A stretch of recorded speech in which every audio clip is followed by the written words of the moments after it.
శ్రీ గురుభ్యో నమః. శ్రీ మహాగణాధిపతయే నమః. పితృదేవతలకు కాకులకు సంబంధం ఏంటి? కాకికి యమధర్మరాజుకు సంబంధం ఏమిటి? ఎవరింట్లోనైనా సరే పెద్దలు మరణించినప్పుడు కాకి ముడితే ఆ మరణించిన పెద్దలు తృప్తి చెందారు అని భావిస్తారు. అలా కాకి ముట్టేంత వరకు వేచి చూడడం అనేది మనం చూస్తుంటాం. కాకి ముడితే మరణించిన పెద్దలు సంతృప్తి చెందుతారా? దీనికి ఏమైనా ఆధారం ఉన్నదా? ఒక మంచి ఆధారము రామాయణము ఉత్తరాఖండలో ఉన్నది. యమధర్మరాజుకు పితృదేవతలకు కాకికి ఉన్న సంబంధం ఏంటి తెలిపేదే వృత్తాంతం. రావణాసురుడు బ్రహ్మను గూర్చి కఠోరమైన తపస్సు చేసి నరవానరుల చేత తప్ప ఎవరి చేత కూడా మరణం లేకుండా వరం పొందుతాడు.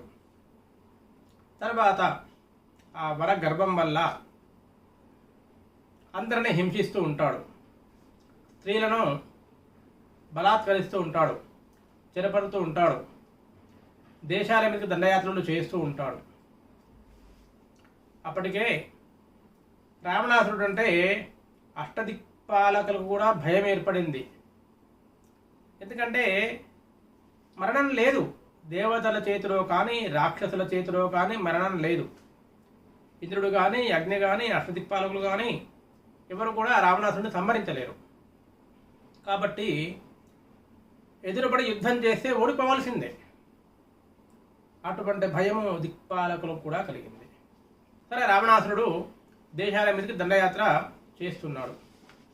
ఆ క్రమంలో ఉషీర బీజ దేశము అనేటువంటి దేశం మీదకి దండయాత్ర చేశాడు.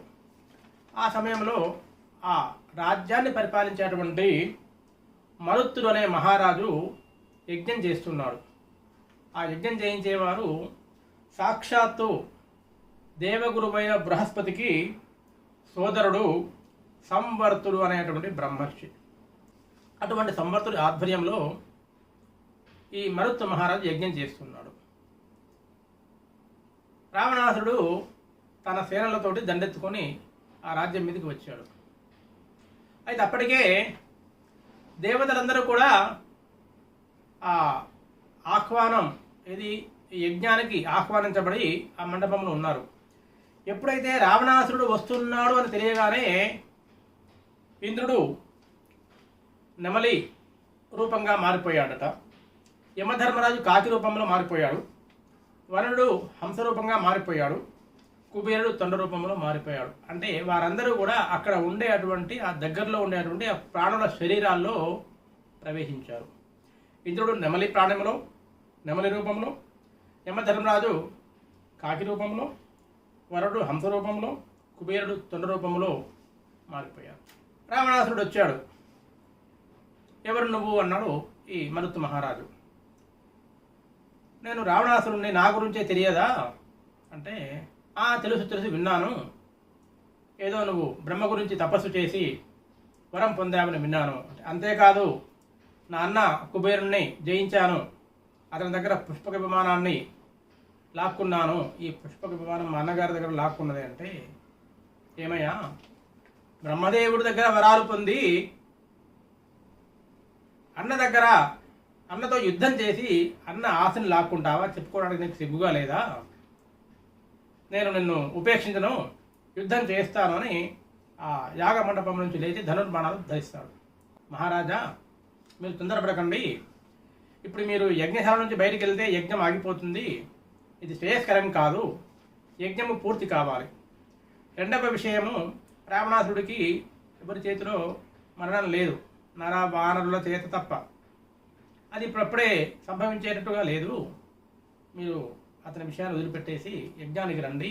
ముందుగా మనకు యజ్ఞం అనేది ముఖ్యము అని ఆ సంవర్తులు ఆ మరుత్తు మహారాజుకు చెప్తే, మరుత్తు మహారాజు ఆ ధనుర్బాణాలు పక్కగా పడవేసి యజ్ఞదీక్షలో మళ్ళీ నిమగ్నమవుతాడు. ఎప్పుడైతే మరుత్తు మహారాజు ఆ యజ్ఞదీక్షలో నిమగ్నమయ్యాడో రావణాసురుడి మంత్రులందరూ కూడా రావణాసురుడు గెలిచాడు అని పెద్ద పెట్టిన హర్షధ్వనాలు చేస్తూ అక్కడి నుంచి వారు నిష్క్రమిస్తారు. ఆ రావణాసురుడు జయ జయ ధ్వనాలు చేసుకుంటూ వెళ్ళిపోగానే ఈ దిక్పాలకులైనటువంటి ఇంద్రుడు, యమధర్మరాజు, వరుణుడు, కుబేరుడు మళ్ళీ వారి స్వరూపాలు ధరిస్తారు. ధరించి ఈ ఒక్కొక్కరు ధరించినటువంటి ఆ ప్రాణులకి వరాలు ఇస్తారు.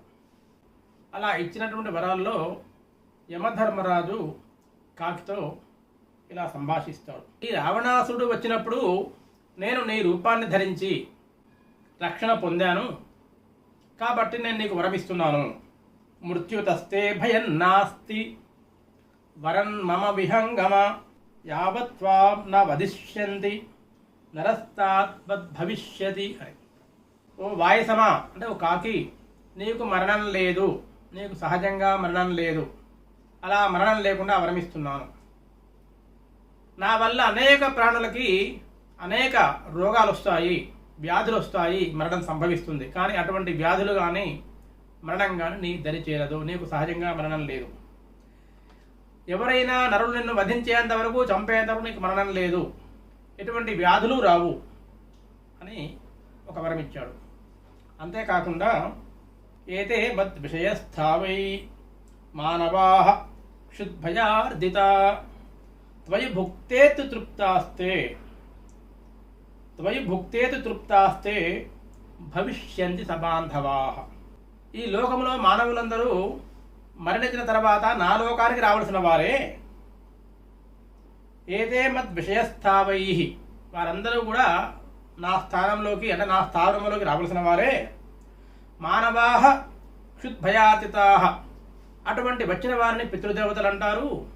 వారందరూ ఆకలి దెబ్బలతో బాధపడుతూ ఉంటారు.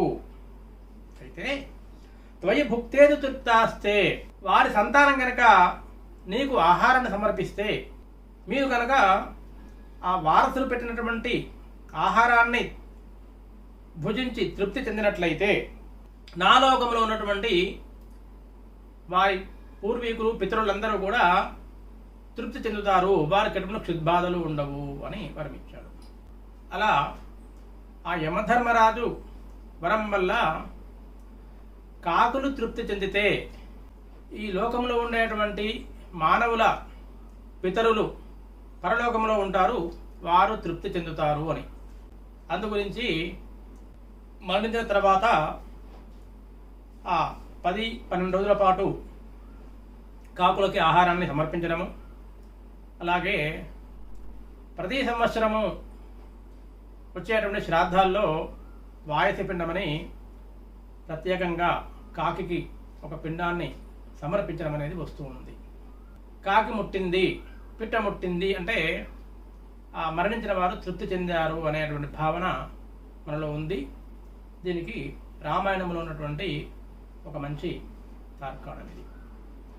మీకు కనుక ఈ వీడియో నచ్చినట్లుంటే అందరికీ షేర్ చేయండి, లైక్ చేయండి, కింద కామెంట్ పెట్టండి, ఛానల్ని సబ్స్క్రైబ్ చేసుకోండి. ధన్యవాదాలు.